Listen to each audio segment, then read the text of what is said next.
Hola, mi nombre es Azul y mi tema del podcast que yo elegí es la interculturalidad, siendo mi primer tema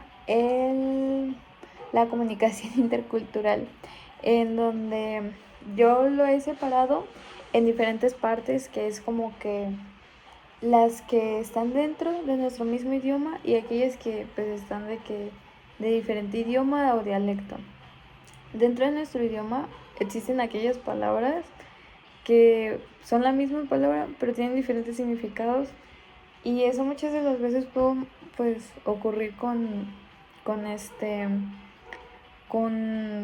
diferentes conflictos o malos entendidos, se puede prestar eso también. Pero están también aquellas otras que son diferentes palabras pero se utilizan para lo mismo, y también generan a veces de que tal vez no conflictos, pero es como que una confusión. En cambio, en un idioma es muchísimo más difícil porque ya no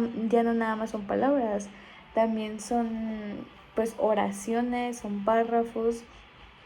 Y algo que en lo peculiar a mí de que me ha parecido sorprendente es de que pues yo vengo del sur, viví mucho tiempo en el sur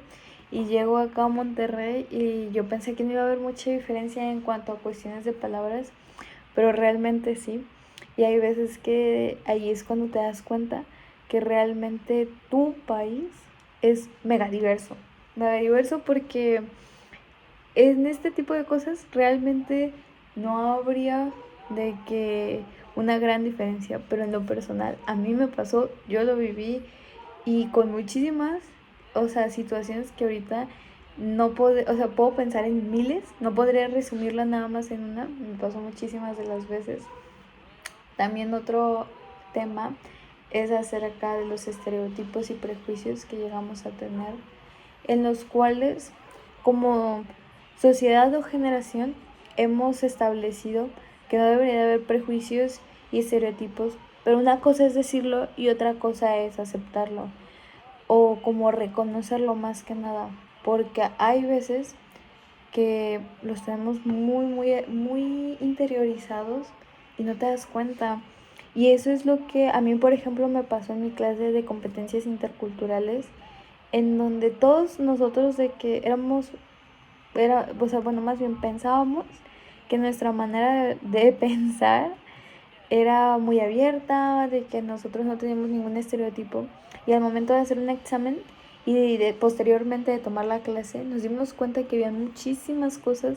las cuales estábamos mal o no sabíamos. Entonces yo creo que la apertura a el aprender o estar dispuesto a cambiar tu forma de pensar, lo cual es muy difícil, yo creo que es el comienzo de algo. O tan siquiera el aceptarlo es de verdad, yo creo que la diferencia, porque al menos estás aceptando que hay algo mal en ti. Y por otro lado, también son las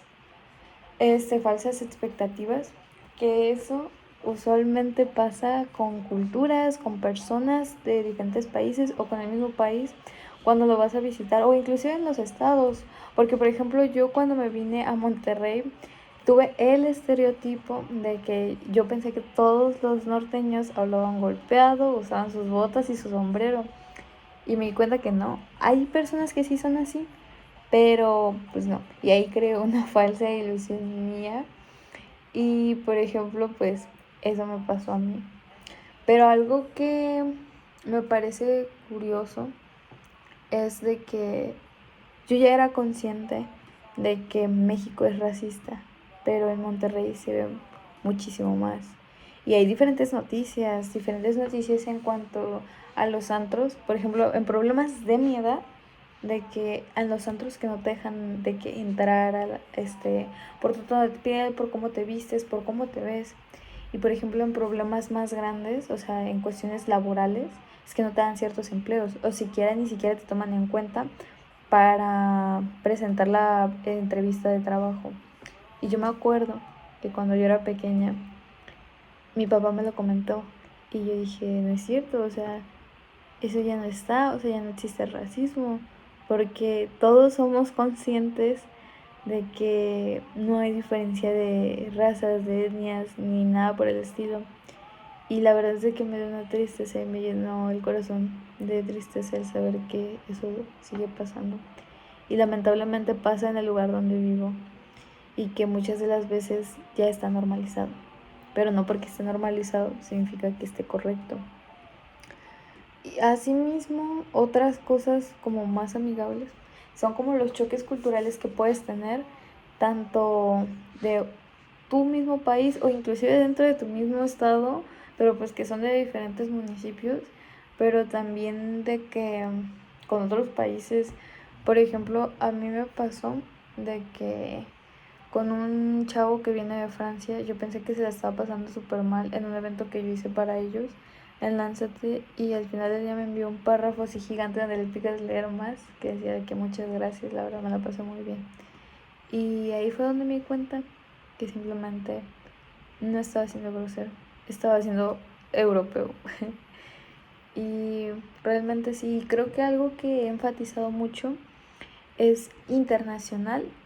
y nacional, porque lamentablemente siempre le damos más peso al tema internacional que al que pasa dentro de nuestra nación, y eso no significa que no exista. Entonces, a veces hay que ver también a nuestra izquierda y a nuestra derecha en vez de andar viendo de que a 1000 kilómetros lejos de nosotros. Pero en conclusión, yo creo que la verdad la interculturalidad es algo muy bonito, es algo muy precioso el conocer culturas diferentes, pero hay que hacerlo con una mente abierta y tal vez no estar dispuesto a cambiarlo, porque una cosa es entender y otra cosa es implementar. Quizá tú no quieras implementar los mismos valores que tiene una persona, pero que los puedas entender, que los puedas respetar, hace la gran diferencia. Y doy mi palabra que he realizado esta actividad con, eh, con integridad académica.